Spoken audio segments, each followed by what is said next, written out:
જય માતાજી દોસ્તો, હર હર મહાદેવ। આજે મહાશિવરાત્રિ અને મેં ફરાળની ફૂલ ડિશ બનાવી નાખી છે। આજે આ 12 મિનિટના વ્લોગની અંદર તમને ચારેય રેસીપી એક સાથે શેર કરી રહી છું, જેમાં મેં બનાવી છે સૂકી ભાજી, શક્કરિયાનો શીરો, રાજગરાનો શીરો અને રાજગરાની પૂરી, રાજગરાના લોટની। તો ચલો, બટાકા મેં મીઠું નાખીને બાફી લીધા હશે અને છાલ ઉતારીને મેં નાના ટુકડા કરી દીધા હશે। સાઈડમાં 2 ટમેટાના પણ નાના નાના ટુકડા કરી લીધા હશે। આદુ મરચીની પેસ્ટ જે તમે જોઈ શકો છો, અને એક એલ્યુમિનિયમના પેનની અંદર મેં 3 પાવડા તેલ ગરમ કરવા મૂકી દીધું છે। તેલ ગરમ થઈ ગયા પછી મેં નાખ્યું છે એમાં ચપટી જીરું। તમે સૂકી ભાજીમાં જીરું નાખો છો કે નહીં લખજો કમેન્ટમાં। અમે તો જીરું નાખીએ છીએ। અને પછી નાખી છે થોડીક હિંગ, અને હવે નાખી દેવાની છે આદુ મરચીની પેસ્ટ। પણ લીમડા વગર તો સૂકી ભાજી અધૂરી। લીમડો પાછો ગામડેથી લઈ આવીશું એટલે મસ્ત સ્મેલ આવે છે, તો લીમડાના પાન તો ચોક્કસથી નાખવાના, કારણ કે સૂકી ભાજી લીમડા વગર અધૂરી।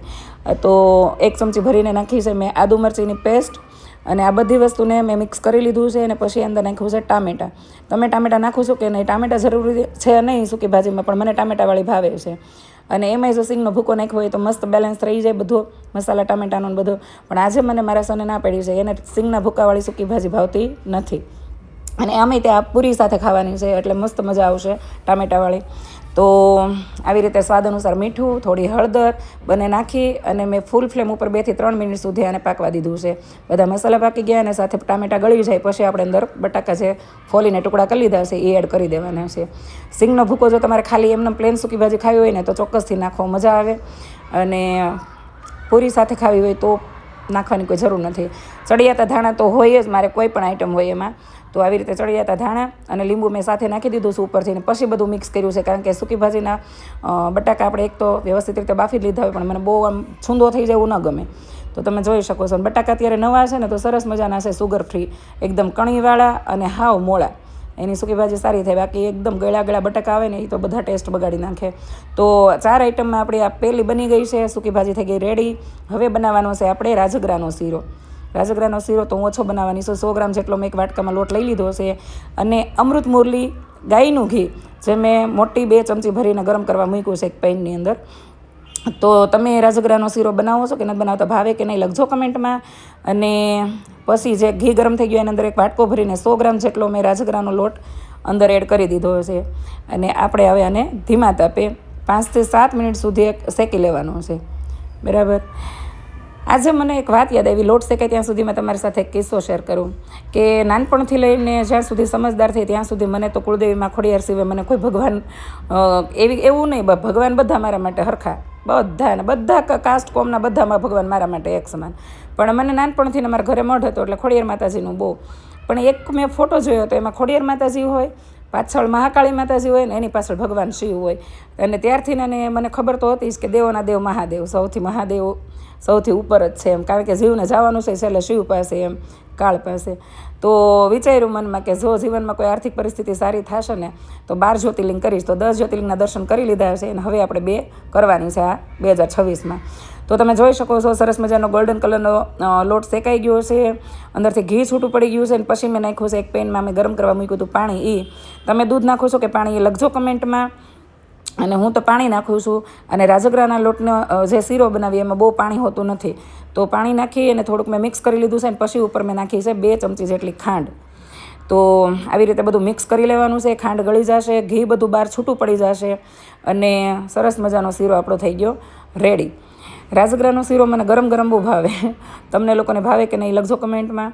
રાજગરો પહેલાં છે ને છાટ નાખતા, જ્યારે આપણે વાડીએ હોય ને તો અમુક પાટલું હોય આ તે શાકનું, તો એમાં છાટ નાખતા, અને કેવું કહેવાય, કાંગની પણ છાટ નાખતા, મને યાદ છે મારા ફઈની ખેતરમાં તો કાંગ હોય જ, એ લોકોને નિવેદમાં કાંગની કુલર થાય છે માતાજીને, એટલે તો મને કાંગની કુલર અને રાજગરાનો શીરો બહુ જ ભાવે। તો આ બની ગયો મારો શીરો રેડી। સાઈડમાં તમે જોઈ શકો છો કિનારી ઉપર ઘી બધું છૂટું પડી ગયું છે, કાજુ અને બદામની મેં જે કતરી કરી લીધી હતી, ડ્રાયફ્રૂટનો ભૂકો ઉપર એડ કરી દીધો છે, અને વ્યવસ્થિત રીતે મિક્સ કરી લીધું છે। તો આપણી આ બીજી વાનગી રેડી થઈ ગઈ, રાજગરાનો શીરો। તો તમે જોઈ શકો છો મસ્ત મજાનો બની ગયો। ચલો આને ઢાંકી દેવાનું છે, કારણ કે આ ગરમ મજા આવશે। તો તમે પણ બનાવો છો કે નહીં, તો કેવી રીતે બનાવો છો એ લખજો કમેન્ટમાં। હવે આપણે રાજગરાની પૂરીનો લોટ બાંધવાનો છે। તો મેં 500 ગ્રામ લોટની અંદર થોડોક લોટ ઓછો છે, આપણે મતલબમાં શીરો કર્યો એટલો, બાકી લોટની અંદર મેં નાખી છે આદુ મરચીની પેસ્ટ, લીલા સમારેલા ધાણા, અને આપણે 2 થી 3 બટાકા જે બાફીને મેં મૂકી દીધા છે સાઈડમાં, વહેલા બાફીને મૂકી દેવાના એટલે ઠરી જાય અને એકદમ આપણે ક્રશ કરીને નાખવાના છે. થોડાક નાખ્યા છે મેં તલ, 1 થી 1.5 ચમચી જેટલા. પછી મીઠું નાખી દીધું છે અને મસાલામાં હળદર નાખવાની છે. તમે તલ ન ખાતા હોય તો ન નાખો તો ચાલે. ઘણા એમ કહેતા હોય કે વ્રતમાં તલ ન ખવાય, ઘણા એમ કે વ્રતમાં તલ ખવાય. હું તો ખાઉં છું ભાઈ, અને વ્રત મનથી સાચું હોવું જોઈએ, બરાબર ને. બાકી ભાવના ઊંચી હોવી જોઈએ. ભગવાનને વ્રત કે પ્રસાદ કે એની હારે કાંઈ મતલબ છે નહીં, કારણ કે આવડી મોટી સૃષ્ટિમાં એણે જ બધું આપ્યું છે અને આપણે આપીએ એનો કોઈ મતલબ નહીં. આ તો આપણો ભાવ, બરાબર. તો બધા મસાલા નાખીને આવી રીતે મેં બટાકા હાથેથી છૂંદી લીધા છે, બફાઈ ગયા છે સરસ મજાના. એટલે પણ તમને એવું લાગે તો જે ખમણી હોય ને એનાથી પણ તમે ખમણીને મેશ કરી શકો, બરાબર.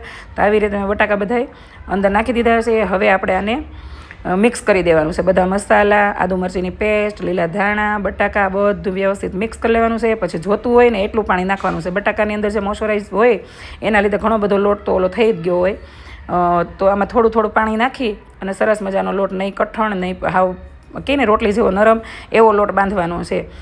તો લોટ બાંધીને સાઈડમાં મૂકી દીધો છે. હવે આપણે બનાવી નાખવાનો છે શક્કરિયાનો શીરો. તો બટાકાના શક્કરિયા મેં સવારના બાફી લીધા છે અને સરસ ઠંડા થઈ ગયા છે ઠરીને, અને છાલ ઉતારીને સાઈડમાં બંને મૂકી દીધું હતું. તો સાઈડમાં તમે જોઈ શકો છો કે મેં સરસ મજાના શક્કરિયા ફોલીને મૂકી દીધા છે. અને હું ડાઈ કેવી મારે કહે ને કે ચમચો હોય એનાથી ઘી કાઢવાનું હતું, એના બદલે ચમચો અંદર ન ગયો, પછી મેં સીધી ધાર કરી. જો કે ગાયનું ઘી છે, આમ તો ઘી ખાતા નથી છોકરાઓ, પણ આવી કોઈ આઈટમ હોય ને એમાં હું વધારે ઘી ચડિયાતું નાખી દઉં, એ બાને ખાઈ એમ. અને ઘી છે ને એ હાડકામાં ગ્રીસનું કામ કરે, બરાબર. કોઈ એમ કે ઘીથી બહુ જાડા થઈ જાય તો રેગ્યુલર બહુ ખાતા હોય ને તો નડે, પણ ક્યારેક ક્યારેક કોઈ આઈટમમાં ક્યારેક ખાતા હોય ને એને નડે નહીં. તો આવી રીતે મેં ઘી ગરમ થઈ ગયું, પછી એમાં 2 ચમચી જેટલો મેં ડ્રાયફ્રૂટનો ભૂકો હતો એ નાખી દીધો છે, અને પછી એમાં શક્કરિયા એડ કરી દીધા છે. તમે કેવી રીતે બનાવો છો એ લખજો કમેન્ટમાં. અમે તો ઘી વગર ક્યારેય શક્કરિયાનો શીરો બનાવ્યો નથી. પપ્પાના ઘરે હતા ત્યારે શેકીને દાદા માટલામાં શેકતા શક્કરિયા, અથવા તો માળો મૂકીને, તપેલામાં માળો મૂકીને શક્કરિયા શેકતા. તમે કેવી રીતે કરો છો એ લખજો. મેં ટુકડા કરીને વરાળે બાફા છે, ઢોકળિયાનું જે આપણે બાફીએ ને એવી રીતે. અને ઘણા લોકો પાણીમાં બાફતા હોય, પણ શક્કરિયા બને ત્યાં સુધી પાણીમાં ન બાફવા, એ ટેસ્ટ એનો આવતો નથી જેવો જોઈએ એવો, મોળા પડી જાય એટલે. તો આવી રીતે મસ્ત મેં ઘીની અંદર શક્કરિયા બધા મેશ કરી લીધા છે. હવે એમાં આપણે શક્કરિયાની અંદર ઓલરેડી સાકર હોય જ, ખાંડ હોય જ, એટલે મીઠા જ હોય શક્કરિયા મતલબમાં. તો એમાં માપે માપે ખાંડ નાખવાની છે. તો મેં 2 થી 3 ચમચી જેટલી ખાંડ નાખી છે. ઘણા એમ કે તમે માપ સાથે કહેતો, પણ મને તો પહેલેથી જ રસોઈ આવી રીતે બનાવવાની ટેવ છે.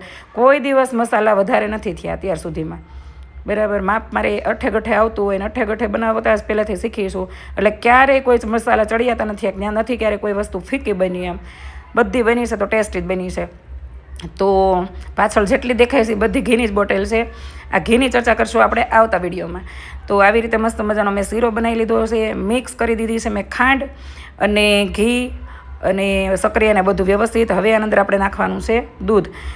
તો દૂધ મેં ગરમ કરી લીધું છે સાઈડમાં, અને દૂધ નાખવી. તમે ઓછું નાખો તોય ચાલે. આપણે જે ઘીમાં શક્કરિયાનો શીરો બનાવીએ ને એમાં કંઈ દૂધની બહુ જરૂર ન હોય, પણ મને દૂધવાળો વધારે ભાવે, તો મેં વધારે ચડિયાતું દૂધ નાખ્યું છે. પણ જો તમારે પતલો ન બનાવવો હોય, ખીર જેવો ન બનાવવો હોય, તો તમે દૂધ ન નાખો તો ચાલે ને, અને કદાચ એક વાટકો ભરી નાખો ને તો પણ ચાલે. તો આવી રીતે બધી વસ્તુ મેં મિક્સ કરી લીધી છે ને બન્યો છે ટકાટક શક્કરિયાનો શીરો. શિવરાત્રી પૂરતો જ બને છે, કારણ કે શક્કરિયામાં બહુ સુગર હોય અને વજન વધારવામાં બહુ આ ઝડપથી ભાગ ભજવતું હોય, એટલે શક્કરિયું ખાવાની તો અમને હાવ જીમવાળાને ના પાડે અમને અમારા સર. તો સાઈડમાં તમે જોવો છો કે જે મેં ઘી નાખ્યું હતું ઉપર આવી ગયું છે, અને બની ગયો મસ્ત મજાનો આપણો શક્કરિયાનો શીરો. તો આ બની ગઈ આપણી ત્રીજી આઈટમ. જો કે આજે શિવરાત્રિના દિવસે બધાને ઘરે શક્કરિયાનો શીરો બનતો જ હોય. ઉપરથી મેં થોડાક ડ્રાયફ્રૂટ એડ કરી દીધા છે, કારણ કે મેં કીધું એમ જેમ ઘી ને ડ્રાયફ્રૂટ ને એવું હવે છે ને છોકરાઓ આની અંદર આઈટમ હોય ને એમાં જ ખાઈ છે, ગમે એ વસ્તુ બનાવી હોય એની અંદર એમ રેસીપીમાં. બાકી આમ તો ભાઈ ખાતા નથી. અહીં અમને સિંગના દાણા અને ગોળ અને તલ ને ખાંડ સિવાય કોઈ દી કાંઈ મળ્યું નથી. અને અત્યારે આ છોકરાઓને આપણે ડ્રાયફ્રૂટ્સ ને એવું આપીએ ને તો નવરી બજારું બહાર જઈને નાખી દે. મેં તો રંગે હાથે પકડેલીશ મારી વેજાને. તો આવું થાય છે, બોલો. હવે કોઈ એમ કે કૃષ્ણાબેન વળી આવી વાત ન કરે, પણ વાત નહીં, આ હકીકત કીધી છે. હવે આપણે બનાવવાની છે પૂરી. જે રાજગરાની પૂરી છે એને હાવ હળવા હાથે વણવાની છે, કારણ કે બટાકું નાખ્યું હોય ને એમાં કોઈ મોણ હોય નહીં, રાજગરો એકદમ આમ છૂટો હોય. તો મેં આવી રીતે બેક પૂરી વણીને મજા ન આવી. પછી મેં કીધું લાય આપણે હવે કાંઈક તો કરવું જોઈએ, કારણ કે જે રાજગરાનો મેં લોટ બાંધ્યો ને એ થોડોક આમ કરકરો હતો અને બહુ મજા ન આવી. નકર એકદમ ઝીણો લોટ હોય ને તો સરસ પૂરી બને, પણ ખબર નહીં કે ગમે એ હોય. બસ આવી રીતે મેં બધી પૂરી છાલિયા અને તેલવાળું કરી અને દબાઈ દીધી છે. પછી આવી રીતે ચાકાથી ઉઠાવી અને મેં બધી પૂરીને આવી રીતે કાઢી લીધી છે.